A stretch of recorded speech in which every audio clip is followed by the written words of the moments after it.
হরে Krishna. Mayapur Nitai Gour kitchen থেকে সবাইকে স্বাগতম। আপনাদের সাথে আছি আমি জয়প্রিয়া সখী দেবী দাসী।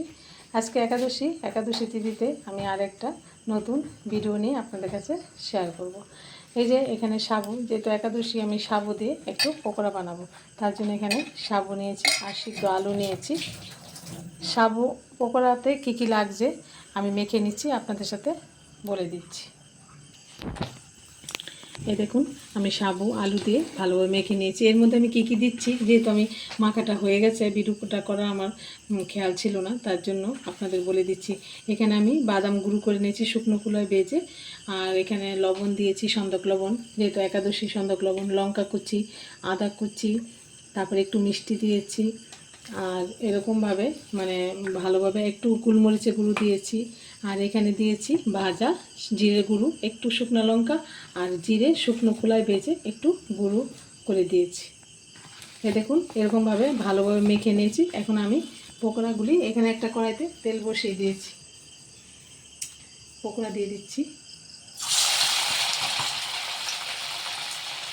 হ্যাঁ, আর আমি এখানে একাদশী সানফ্লাওয়ার অয়েল দিয়ে দিলাম।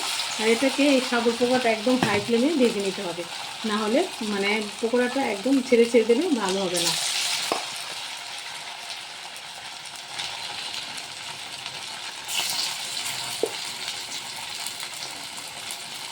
পকোড়াটা আমি ভেজে নিচ্ছি। দেখুন কী সুন্দর সাবুর পকোড়াগুলি এই যে ফুলে ফুলে উঠছে, আর এরকম সুন্দরভাবে আমি ভালোভাবে লালচা লালচা করে একটু ভেজে নিচ্ছি। আর কি সুন্দর, মানে একটার সাথে একটা গায়েও লাগছে না। এরকমভাবে এরকম প্রসেসে যখন করবেন সাবুর পকোড়াগুলি, তখন এত সুন্দর হবে আর খুব সুন্দর মুচমুচেও হচ্ছে। এই যে পকোড়াগুলো আমি এখন কড়াই থেকে নামিয়ে দিচ্ছি।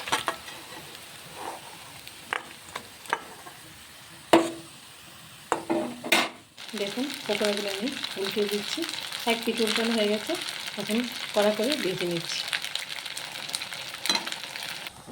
দেখুন পকোড়াগুলো হয়ে গেছে, এখন আমি নামিয়ে দিচ্ছি।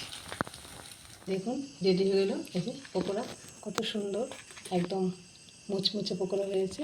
এরকমভাবে আপনারা একাদশী দিন সাবু দিয়ে বাচ্চাদের করে দিতে পারেন, দিয়ে ভগবানকে ভোগ লাগিয়ে আপনারা প্রসাদ পেতে পারেন। একদম ইজি আমাদের এই একাদশী দিন এই সাবুর পকোড়া করা। আপনারা সবাই ভালো থাকবেন, সুস্থ থাকবেন। আবার দেখা হচ্ছে পরের ভিডিওতে। হরে কৃষ্ণ।